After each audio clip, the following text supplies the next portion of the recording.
Society of Control by Gilles Deleuze. 1. Historical. Foucault located the disciplinary societies in the 18th and 19th centuries. They reached their height at the outset of the 20th. They initiate the organization of vast spaces of enclosure. The individual never ceases passing from one closed environment to another, each having its own laws. First the family, then the school, you are no longer in your family, then the barracks, you are no longer at your school, then the factory, from time to time the hospital, possibly the prison, the preeminent instance of the enclosed environment. It's the prison that serves as the analogical model at the sight of some laborers. The heroine of Rossellini's Europa 51 could exclaim, "I thought I was seeing convicts." Foucault has brilliantly analyzed the ideal project of these environments of enclosure, particularly visible within the factory, to concentrate, to distribute in space, to order in time, to compose a productive force within the dimension of space-time whose effect will be greater than the sum of its component forces. But what Foucault recognized as well was the transience of this model. It succeeded that of the society's sovereignty, the goal and functions of which were something quite different, to tax rather than to organize production, to rule on death rather than to administer life. The transition took place over time, and Napoleon seemed to effect the large-scale conversion from one society to the other. But in their turn, the disciplines underwent a crisis of the benefit of new forces that were gradually instituted and which accelerated after World War II. A disciplinary society was what we already no longer were, what we had ceased to be.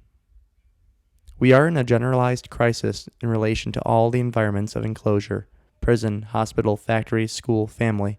The family is an, quote, interior, unquote, in crisis like all other interiors, scholarly, professional, etc. The administrations in charge never cease announcing supposedly necessary reforms, to reform schools, to reform industries, hospitals, the armed forces, prisons. But everyone knows that these institutions are finished, whatever the length of their expiration periods. It's only a matter of administering their last rites and of keeping people employed until the installation of the new forces knocking at the door. These are the societies of control, which are in the process of replacing disciplinary societies. Control is the name Burroughs proposes as a term for the new monster, one that Foucault recognizes as our immediate future. Paul Virilio also is continually analyzing the ultra-rapid forms of free-floating control that replaced the old disciplines operating in the time frame of a closed system. There is no need to invoke the extraordinary pharmaceutical productions, the molecular engineering, the genetic manipulations, although these are slated to enter the new process. There is no need to ask which is the toughest regime, for it's within each of them that the liberating and enslaving forces confront one another.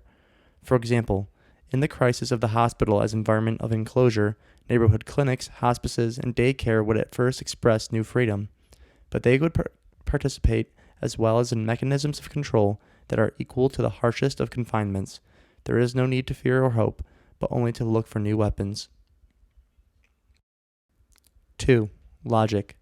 The different interments of spaces of enclosure through which the individual passes are independent variables. Each time one us supposed to start from zero, and although a common language for all these places exists, it is analogical. On the other hand, the different control mechanisms are inseparable variations, forming a system of variable geometry, the language of which is numerical, which doesn't necessarily mean binary. Enclosures are molds, distinct castings, but controls are a modulation, like a self-deforming cast that will continuously change from one moment to another, or like a sieve whose mesh will transmute from one point to another point. This is obvious in the matter of salaries. The factory was a body that contained its internal forces at the level of equilibrium, the highest possible in terms of production, the lowest possible in terms of wages. But in a society of control, the corporation has replaced the factory, and the corporation is a spirit, a gas. Of course, the factory was already familiar with the system of bonuses, but the corporation works more deeply to impose a modulation of each salary in states of perpetual metastability that operate through challenges, contests, and highly comic group sessions. If the most idiotic television game shows are so successful, it's because they express the corporate situation with great precision. The factory constituted individuals as a single body to the double advantage of the boss, who surveyed each element within the mass, and the unions, who mobilized a mass resistance. But the corporation constantly presents the brashest rivalry as a healthy form of emulation, an excellent motivational force that opposes individuals against one another and runs through each, dividing each within. The modulating principle of, quote, salary according to merit, unquote, has not failed to tempt national education itself. Indeed, just as the corporation replaces the factory, perpetual training tends to replace the school, and continuous control to replace the examination, which is the surest way of delivering the school over to the corporation.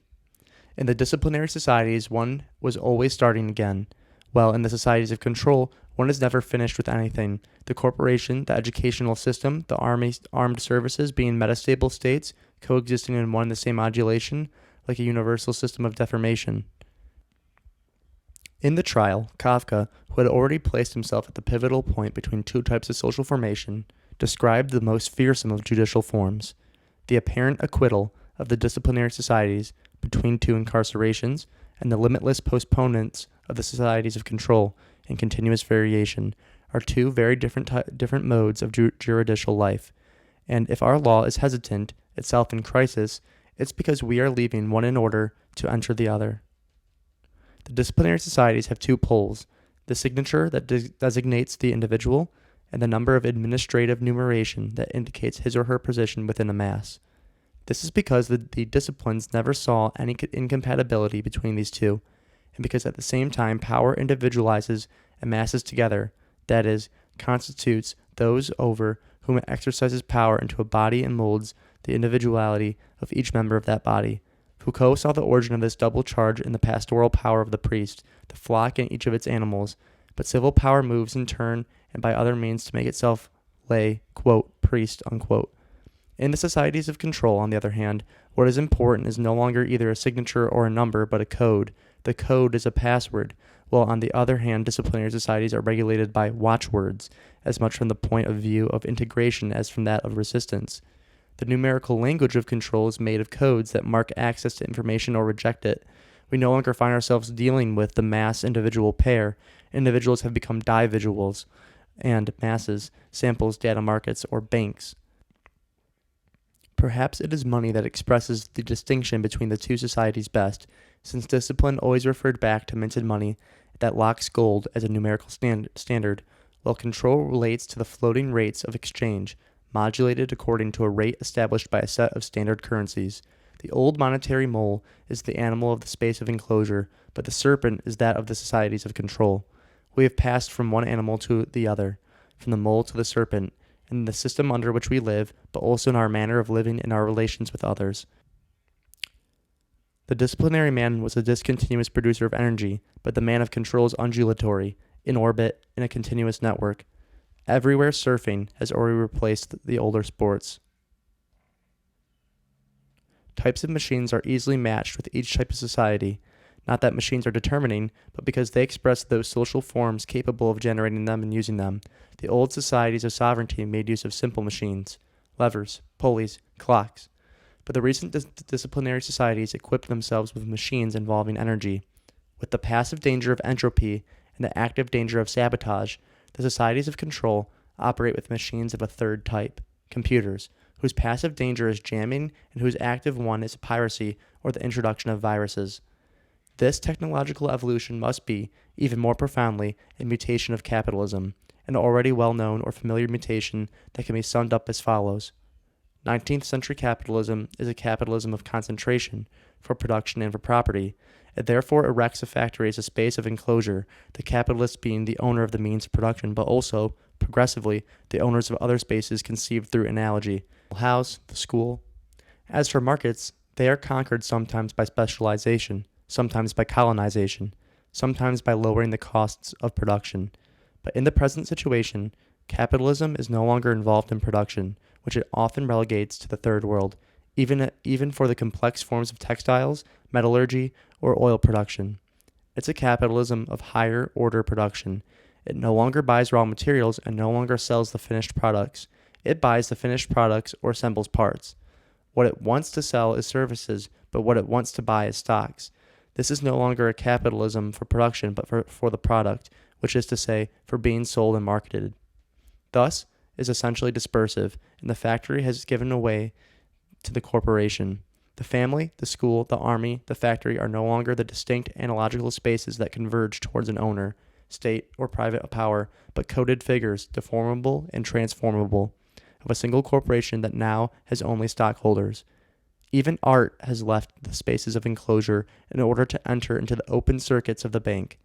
The conquests of the market are made by grabbing control and no longer by disciplinary training, by fixing the exchange rate much more than by lowering costs, by transformation of the product more than by specialization of production. Corruption thereby gains a new power. Marketing has become the center of the soul of the corporation. We are taught that corporations have a soul, which is the most terrifying news in the world.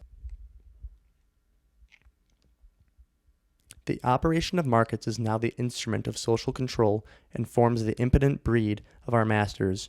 Control is short-term and of rapid rates of turnover, but also continuous and without limit, while discipline was of long duration, infinite and discontinuous. Man is no longer man enclosed, but man in debt. It is true that capitalism has retained as a constant the extreme poverty of 3/4 of humanity, too poor for debt, too numerous for confinement. Control not only has to deal with erosions of frontiers, but with the explosions within shanty towns or ghettos. 3. Program.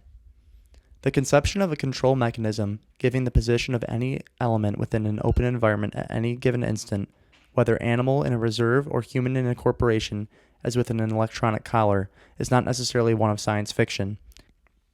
Felix Guattari has imagined a city where one would be able to leave one's apartment, one's street, one's neighborhood thanks to one's individual electronic card that raises a given barrier, but the card could just as easily be rejected on a given day or between certain hours.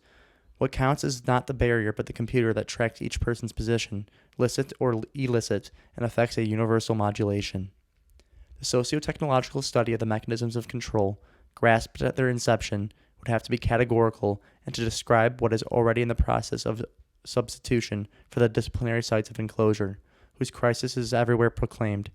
It may be that older methods, borrowed from the former societies of sovereignty, will return to the fore, but with the necessary modifications. What counts is that we are at the beginning of something. In the prison system, the attempt to find penalties of substitution, at least for petty crimes, and the use of electronic collars that force the convicted person to stay at home during certain hours. For the school system, continuous forms of control and the effect on the school of perpetual training, the corresponding abandonment of all university research, the introduction of the, quote, corporation, unquote, at all levels of schooling. For the hospital system, the new medicine without doctor or patient that singles out potential sick people and subjects at risk, which in no way attests to individuation, as they say, but substitutes for the individual or numerical body the code of an individual material may be controlled. In the corporate system, new ways of handling money, profits, and humans that no longer pass through the old factory form. These are very small examples, but ones that will allow for better understanding of what is meant by the crisis of the institutions, which is to say, the progressive and dispersed installation of a new system of domination. One of the most important questions will concern the ineptitude of the unions. Tied to the whole of their history of struggle against the disciplines or within the spaces of enclosure, will they be able to adapt themselves, or will they give way to new forms of resistance against the societies of control? Can we already grasp the rough outlines of the coming forms, capable of threatening the joys of marketing? Many young people strangely boast of being motivated. They re-request apprenticeships and permanent training. It's up to them to discover what they're being made to serve, just as their elders discovered, not without difficulty, the telos of the disciplines. The coils of a serpent are even more complex than the burrows of a molehill.